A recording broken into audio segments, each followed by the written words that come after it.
اللہ کسی شخص کا خیال ذہن سے نہیں نکال رہا، آپ کسی کو بھول نہیں پاتے۔ جب اللہ کی رضا کی بات ہو اور کوئی شخص کسی دوسرے کا خیال اپنے ذہن سے نہیں نکال پاتا تو اس کی مختلف وجوہات ہو سکتی ہیں۔ یہ ایک نفسیاتی، جذباتی یا روحانی عمل ہو سکتا ہے اور مختلف حالات کے تحت یہ احساس پیدا ہوتا ہے۔ اس کی کچھ ممکنہ وجوہات ہو سکتی ہیں۔ پہلی وجہ جذباتی تعلق۔ جب انسان کسی سے گہرا جذباتی تعلق رکھتا ہے تو اس کا خیال ذہن میں بار بار آتا رہتا ہے۔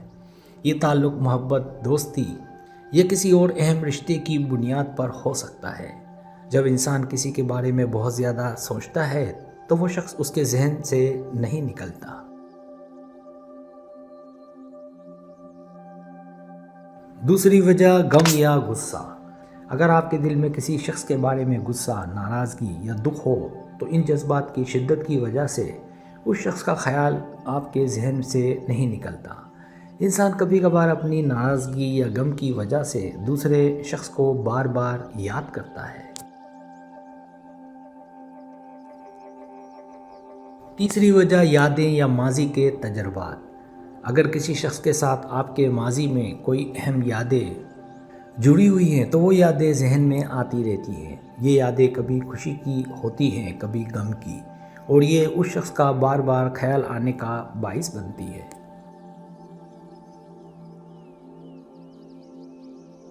چوتھی وجہ روحانی یا دینی تعلق۔ کبھی کبھار اللہ کے حکم سے انسان کا دل کسی دوسرے شخص کی طرف مائل ہو جاتا ہے۔ یہ تعلق روحانی یا دینی ہو سکتا ہے اور آپ کو اس شخص کا خیال آنا اس بات کی علامت ہو سکتا ہے کہ اللہ آپ کو اس شخص کے بارے میں سوچنے کی طرف مائل کر رہا ہے تاکہ آپ کچھ اچھا کر سکیں یا اس شخص کے لیے دعا کریں۔ پانچویں وجہ غیر حل شدہ مسائل۔ جب آپ کسی کے ساتھ کوئی اہم بات نہیں کر پاتے یا مسائل حل نہیں ہوتے تو وہ شخص بار بار ذہن میں آتا ہے کیونکہ آپ اس معاملے کو حل کرنا چاہتے ہیں۔ یہ غیر حل شدہ مسائل انسان کو اسی شخص کے بارے میں سوچنے پر مجبور کرتے ہیں۔ چھٹی وجہ جذبہ یا تجسس۔ کبھی کبھار انسان کسی کے بارے میں اتنے زیادہ تجسس کا شکار ہو جاتا ہے کہ ان کا خیال بار بار ذہن میں آتا رہتا ہے۔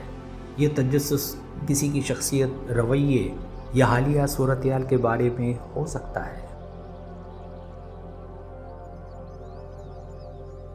ساتویں وجہ اللہ کی رضا اور امتحان۔ بعض اوقات اللہ کی طرف سے انسان کو کسی شخص کا خیال اس لیے آتا ہے تاکہ وہ اس شخص کے لیے دعا کرے یا اس کے ساتھ کچھ خاص باتیں کرے۔ یہ ایک امتحان بھی ہو سکتا ہے کہ آپ اپنے دل میں اس شخص کے لیے محبت اور دعا پیدا کریں یا کسی اہم معاملے کو حل کرنے کی کوشش کریں۔ یہ وجوہات اس بات کی طرف اشارہ کرتی ہیں کہ جب اللہ کی رضا کی بات آتی ہے تو انسان کے ذہن میں کسی شخص کا بار بار خیال آنا ایک روحانی یا نفسیاتی عمل ہو سکتا ہے جس کی مختلف گہرائیاں اور وجوہات ہو سکتی ہیں۔